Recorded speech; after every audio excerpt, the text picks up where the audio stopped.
Halo fellow YouTubers, welcome back to Triple N Channel. Nama saya Chris. Hari ini hari Minggu. Saya lagi di luar melakukan my side hustle, ojol, food delivery. It's a nice day today, so decided why not do it today. Kebetulan hari anget jadinya. Well, si Mitchell pengen ke park, tapi saya bilang nanti sorean aja, begitu sudah mulai ademan baru kita ke park. So meanwhile, saya melakukan ojol dulu, get some side hustle money going on. But anyways, tadi siang ketika saya lagi lunch rush ojol ya, saya mendapatkan satu ping. Nah, terus saya ambil makanan tersebut dari restorannya, terus saya drop off di lokasi, di customer address yang di list di aplikasi food delivery tersebut ya. Tapi 15 menit kemudian saya mendapatkan telepon dari pihak food delivery-nya ya, service dari food service app-nya itu. Saya ditelepon, "Hey, did you drop it off at the right address?"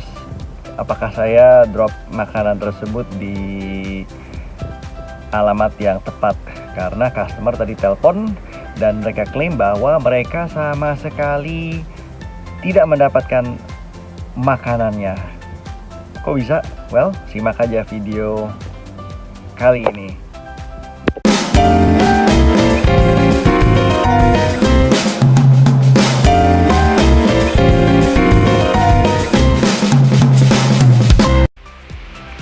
Nah, jadi memang sesekali ketika saya melakukan food delivery, this kind of incident happen ya. Jadi ada masanya ketika saya melakukan food delivery, saya ambil makanannya, saya drop off, terus nggak lama saya mendapatkan telepon dari sisi company aplikasi food delivery tersebut. Katanya customernya tidak mendapatkan makanannya sama sekali. Biasanya ini adalah customer yang nakal.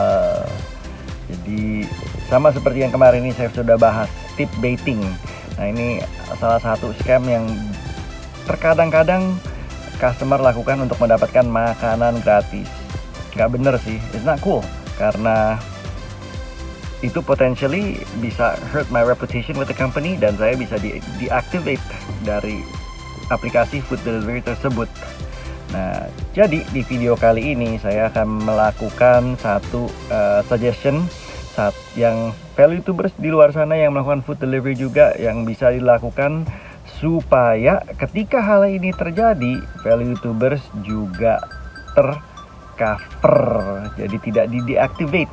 Jadi kita sebagai sisi service provider, the driver, kita juga harus cover ourselves supaya ketika hal ini terjadi kita juga aman. Caranya bagaimana? Simple aja. Jadi ketika kita melakukan delivery tersebut, biasanya sebelum kita drop off, kita harus mengambil foto proof of delivery. Jadi itu yang harus kita ambil dari sisi driver untuk dimasukkan ke aplikasi tersebut yang ada di HP. Jadi untuk supaya both sides are on the same page, itu proof of delivery, bukti di bawah barangnya sudah diantar. Nah, meskipun ada proof of delivery ini, memang customer masih nakal. Tetapi disinilah yang saya akan spill supaya fellow YouTubers bisa lakukan supaya aman sentosa ya.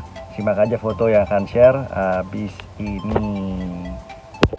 Selanjutnya, apabila fellow YouTubers melakukan food delivery drop off di apartemen ya, karena di Amerika kan banyak apartemen, pastikan bloknya juga ada masuk ke dalam frame foto tersebut. Jadi di foto ini fellow YouTubers bisa melihat ya, F105. Jadi ini adalah blok F105. Jadi dipastikan bahwa sisi customer sudah mendapatkan makanan dan di drop off di lokasi di mana customer itu meminta makanannya untuk di drop off. Jadi pastikan nomor apartemen ini masuk ke dalam frame untuk menghindari being deactivated. Cover Sisia, kita juga sebagai driver.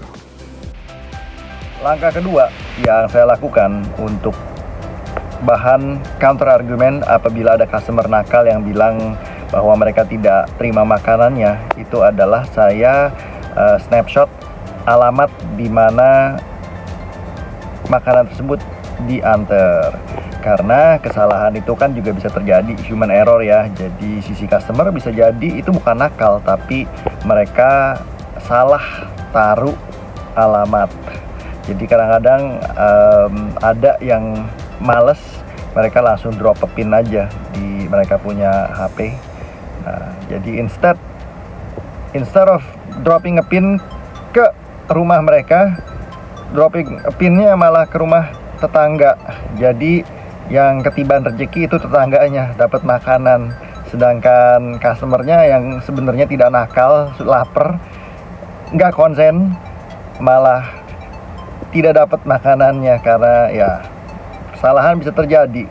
So, tapi itu langkah yang saya lakukan juga, at least for that day. Saya snapshot dulu alamatnya.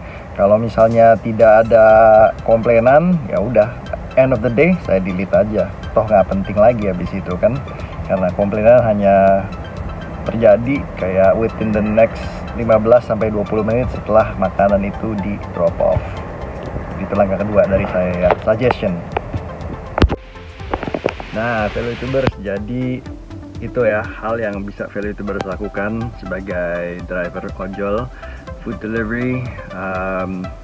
Ketika melakukan delivery, once you drop off, hati-hati, ambil foto yang jelas supaya ketika customer nakal, itu kita nggak bisa kontrol customer nakal atau customer yang benar. Tetapi kita harus menjaga diri kita supaya ketika hal ini terjadi, situasi kita aman, proof of delivery tercover. Jadi mereka nggak bisa macem-macem. Kita bisa get into a habit, kita bisa ada counter argument ketika kita ditelepon dari sisi aplikasi food delivery tersebut. Kita bilang, hey, the proof is there, go check it out. Jadi kalau misalnya customer yang macem-macem, they cannot do anything. Jadi untuk yang YouTubers di luar sana, take care of yourself, always be aware, be smart about things. Jadi supaya tidak dikibuli sama sisi konsumer ya yang nakal tersebut. Anyways, semoga video ini bisa membantu fellow YouTubers di luar sana yang juga sama-sama kayak saya berjuang mencari side hustle untuk memenuhi kebutuhan keluarga, memenuhi keperluan. Anyways, sekian video kali ini. Saya akan lanjut ojol. Jangan lupa untuk like dan subscribe ke Triple N Channel, dimana kita akan lanjut ngobrol, nyantai, dan ngopi. Sampai jumpa di video selanjutnya. Be good and be well. Ciao.